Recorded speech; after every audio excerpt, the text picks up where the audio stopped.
Hi guys, my name's Seb Tudor, I'm the man on the Silver Mountain, and welcome back. Now today I want to talk about testing limits, and I'm talking about testing limits both in regards to ourselves and in regards to other people. Why? Well, because I saw a child doing it with their mum, and I was out the other day in town where I live, excuse me, and I saw a kid, and his mum was telling him he couldn't have a thing, and he was trying every which way he could to get round her, testing her limits, testing the limits of the rules, reinterpreting them.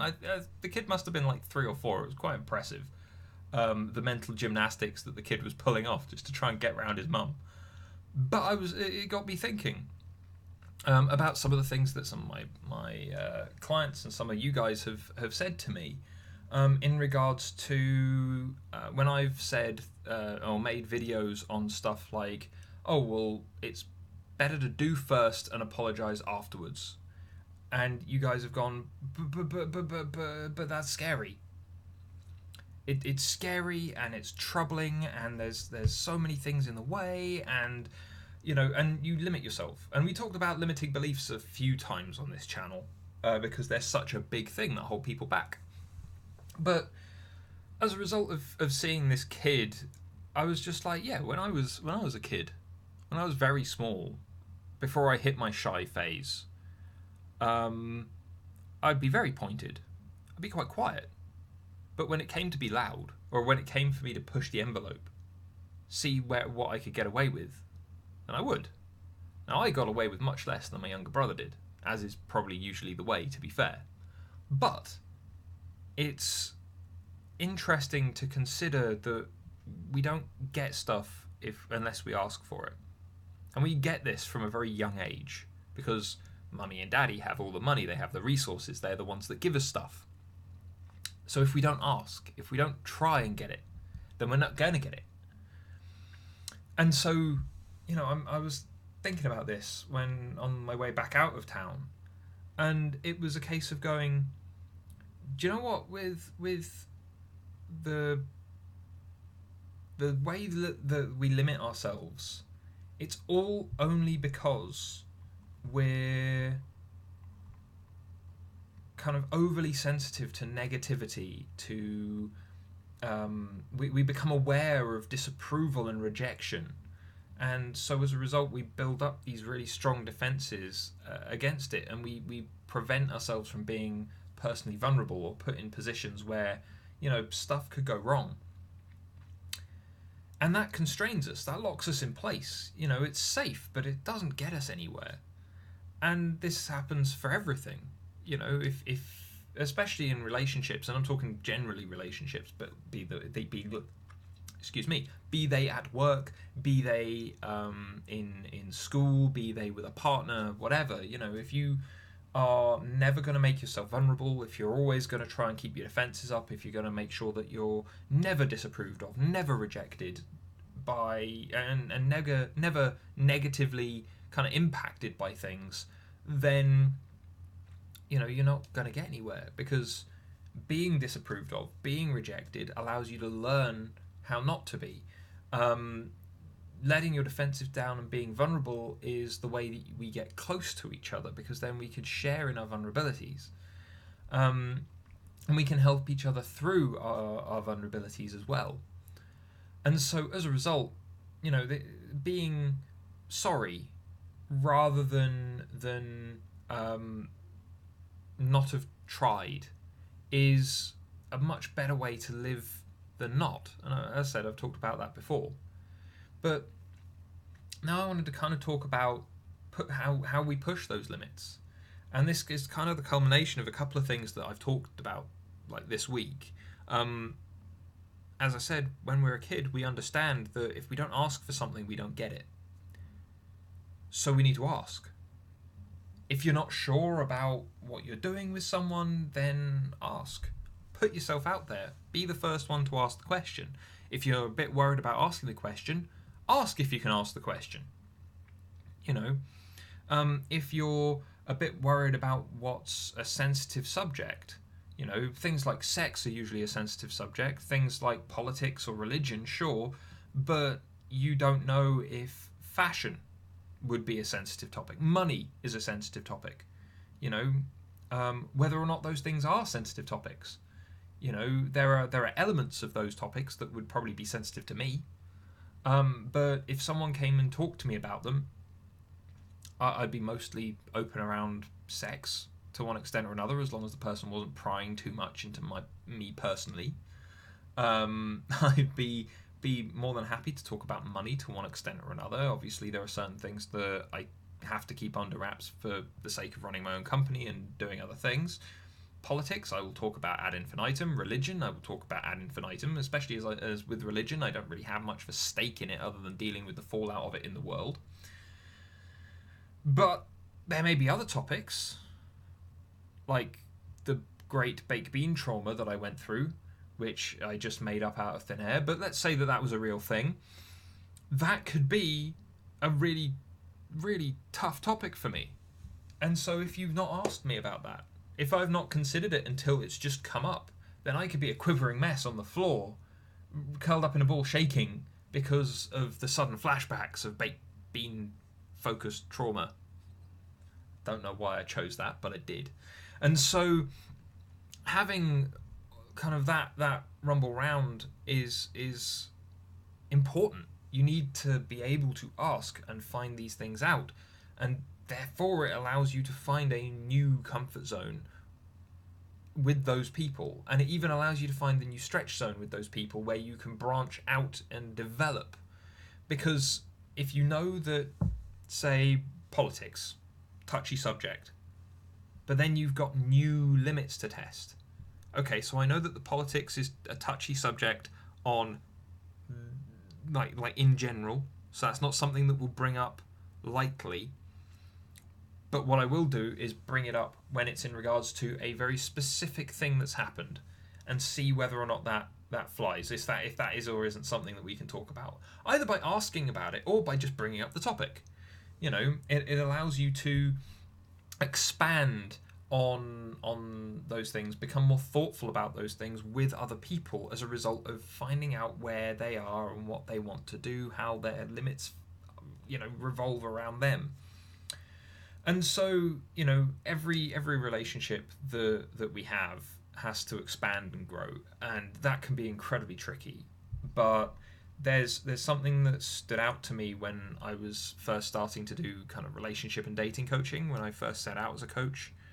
And the thing that stood out was something that another coach said to one of his clients when I was hanging around. And he went, look, women are going to test you. That is their function. Yeah, as part of dating, they are going to see whether or not you are up to their standards or not.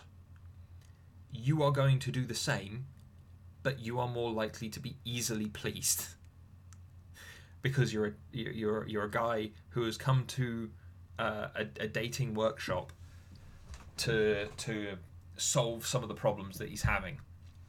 You've obviously got more of a point to being here, but at the same time, you're looking for something that you're just that's open to you engaging with them, whilst they are probably going to enter into that with more of an idea of what they want.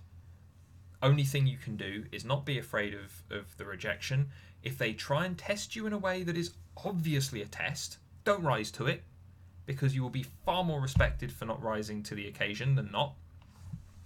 And otherwise, just be the best version of you that you can.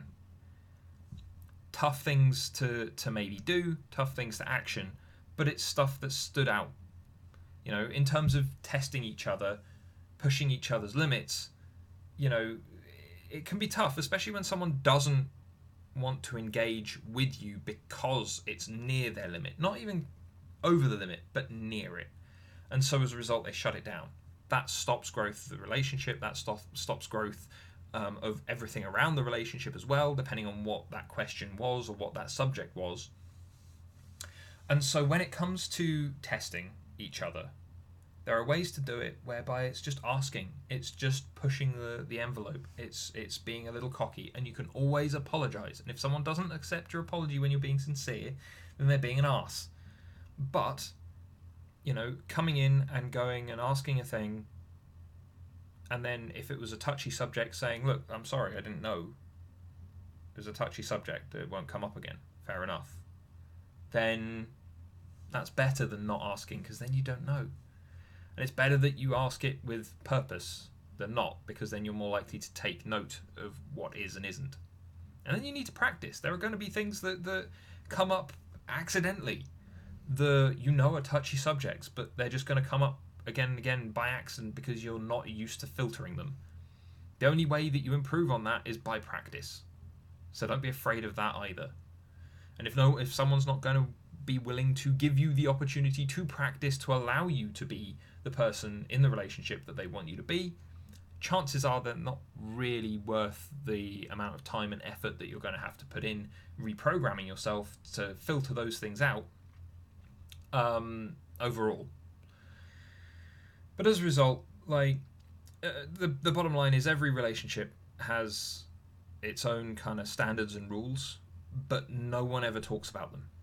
That very rarely do you have people, arguably like myself and Hannah, to be fair, who will come out and at the beginning of something sit down and go, this is where we're starting, this is what we're going to do, and then let's see where we go and we'll reassess in the future. That was the beginning. That was part of the beginning of our relationship. And so most of the time, they're not vocalized guidelines. They're not agreed and discussed or anything like that. They are implicit, the unspoken rules. And so as a result, the only way that you can be certain about the limits of those relationships, be they work focused, be they otherwise, is to test them, to probe them. And at times these may very well be very fragile rules that get broken as a result of your testing. In which case, that's fine. You can usually readdress that in the moment by apologizing, by making a point to them that you're not a mind reader, you didn't know, not in a passive aggressive way, but in a case of going, look, I'm really sorry, I didn't know that was something that was going to come up. I didn't know you'd react this way. I'm sorry. It won't happen again, or I'll try to make sure it doesn't. It's something like that. You can just adjust and kind of flow with the situation once you understand where the limits are. If you're in a room in the dark, then walking into a wall, causing some damage as you find the window is next to it on one side, but then finding the light switch on the other, now you've got light to work by to repair the window. It's a kind of mystery box almost. Every relationship is a mystery box that you only find the edges of by working at them, by literally testing them and poking at them. So, it could have, and the limits will change. Limits change over time. Things change over time. The limits on a conversation could be really, really constrained in the evening for a person just because they've had a shit day at work. In which case they don't want to talk about anything that could be even slightly negative. But then they wake up the next morning feeling happy because it's the weekend and there's no limits. Literally none. You could talk to them about anything. So it's about learning the person and learning where those limits lie so that you then have light to work by to improve and to stretch and grow with that relationship. So the last thing I want to say is, if ever you're worried about not knowing where the limit is or whatever else, just think about a little kid trying to get round his mum to get a toy or a chocolate bar or something. If he stops asking, then he's definitely not getting it. But if he keeps asking until he knows he's not getting it, then he's got something solid to work with. And maybe he can bargain for the next time they come out shopping, he can get something instead. Be the little kid. And it applies to both guys and girls. I know that my examples here were mostly, when I was talking about the dating coaching thing, it was a guy that was being talked to, but it works the same way. Guys will test girls at times as well. Being deliberately inflammatory to see if they recoil, or kind of testing their resolve or commitment to them by doing something that's more risky. You know, stuff like that.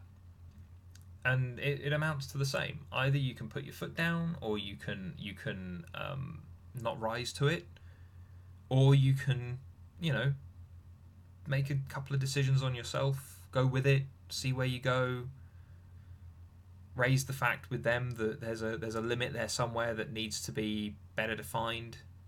You know, overall, it all works out better for the end, because if you find that there's a limit that you're not willing to cross, but they've just gone running straight past it, probably not the best situation for you to be in. And if there isn't a limit, and and you've gone running after them, then that's fine. But if there's something more vague, where there's a line there somewhere, but you can't quite see it, probably best to define that, because then you've got a chance of something good continuing to happen. But anyway, guys, I hope this is useful. I'd love to hear what your thoughts are on testing limits, because, you know, it's something, like, especially when I was dating more seriously when I was younger, being tested, being driven up the wall, and not knowing how to deal with it before I kind of came to my realization that I could deal with it, and that I could break it down, and I could do what I wanted, and still make it work. Being on the receiving end of being tested was sometimes very hard, but also being on the testing side was also very hard, because what if I tested? What if I pushed the limits a little bit and I got a response I didn't want? You know, it can be tough, but it's worth doing. Overall, in the moment, it'll suck. It can be fun, but for the most part, it'll suck when you're testing people's limits, because of the response that you'll get a lot of the time. But then, in the long run, it means that your limits are better defined, the limits of the people around you are better defined, and so you can tackle that stuff. You can navigate that landscape more easily, because you know where all the various obstacles are, where you need to filter stuff. And as I said, it takes time to learn that landscape. You're going to have to practice, you're going to have to go over it several times. And anyone that says that you don't is lying to you. But anyway, guys, I'd love to hear your thoughts, and otherwise, thank you very much for watching, and I'll see you in the video tomorrow. Take care. Thank you very much for watching, guys. I hope you found this video enjoyable or useful, and if you liked it, then please drop us a like, share this video, and subscribe for more, and I'll see you in the video tomorrow. Take care.